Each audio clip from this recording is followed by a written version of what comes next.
सचिन पायलट और अशोक गहलोत में लाख सियासी अदावत सही, लेकिन जब सामने मोदी हो तो गहलोत और पायलट आपसी दुश्मनी भूलकर एक साथ मोदी पर हमलावर हो जाते हैं। होना भी चाहिए। पायलट और गहलोत दोनों ही कांग्रेस पार्टी के असरदार नेता हैं और जहां पार्टी की बात हो वहां आपसी मनमुटाव खुद ब खुद दरकिनार हो जाते हैं। मोदी दौसा आए थे, सभा को संबोधित किया, बीजेपी का बखान किया, करना भी चाहिए। इसी साल प्रदेश में चुनाव भी हैं।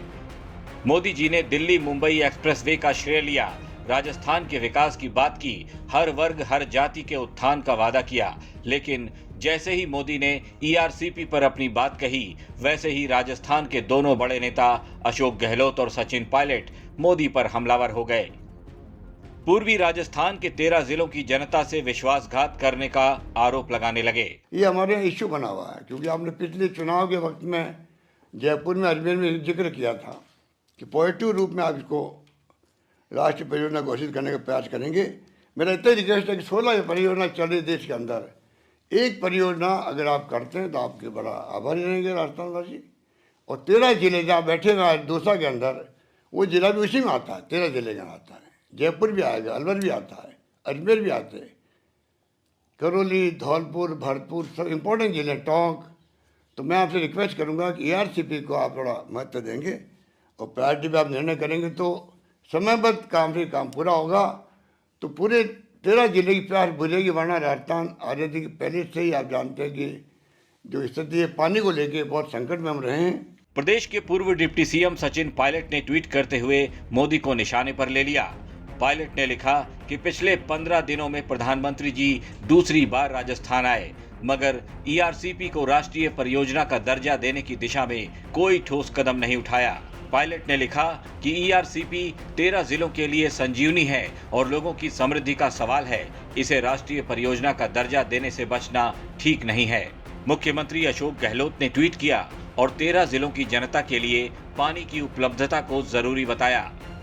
उन्होंने लिखा कि सरकार अपने संसाधनों से पूर्वी राजस्थान में ईआरसीपी के काम को आगे बढ़ा रही है। प्रधानमंत्री इसे राष्ट्रीय परियोजना घोषित करें ताकि कार्यों को गति मिले, आम जन को समयबद्ध पानी उपलब्ध हो सके। पूर्वी राजस्थान के 13 जिलों में भी पीने के पानी और सिंचाई की सुविधा का विस्तार करने के लिए हम प्रतिबद्ध है। पूर्वी राजस्थान नहर परियोजना और पुरानी पार्वती काली सिंध चंबल लिंक को जोड़कर एक बड़ी परियोजना का प्रारूप तैयार किया गया है।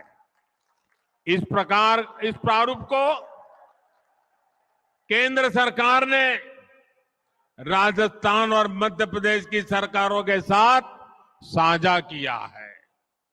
इस प्रस्ताव को नदियों से जुड़ी विशेष समिति ने प्राथमिकता प्राप्त परियोजना के रूप में शामिल किया है। जब दोनों राज्यों की सहमति हो जाएगी तो केंद्र सरकार इसको आगे बढ़ाने पर जरूर विचार करेगी। सीएम अशोक गहलोत ने एक वीसी के माध्यम से पीएम मोदी से ईआरसीपी को राष्ट्रीय परियोजना घोषित करने की मांग की। गहलोत ने लिखा कि राज्य सरकार ईआरसीपी का काम वक्त पर पूरा करने के लिए संकल्पबद्ध है, इसलिए बजट में 13,000 करोड़ रुपए का प्रावधान किया गया है। अशोक गहलोत ने एक और ट्वीट किया जिसमें लिखा, प्रधानमंत्री जी ने एक अच्छा अवसर गंवा दिया। आप पिछले विधानसभा चुनाव से पहले किए गए ईआरसीपी को राष्ट्रीय परियोजना का दर्जा देने के आश्वासन को पूरा करते तो प्रदेश की जनता स्वागत करती। वैसे तो अशोक गहलोत हो या फिर सचिन पायलट, दोनों ही नेता मोदी और बीजेपी पर हमलावर रहते हैं, लेकिन ऐसा पहली बार है जब गहलोत और पायलट ने एक साथ मिलकर मोदी पर हमला बोला है। जानकार मानते हैं कि अगर इसी तरह से गहलोत और पायलट हर मुद्दे पर एक साथ खड़े हो जाएं, तो राजस्थान में कांग्रेस की जड़ों को हिला पाना किसी के लिए भी आसान नहीं होगा। ब्यूरो रिपोर्ट, राजस्थान तक।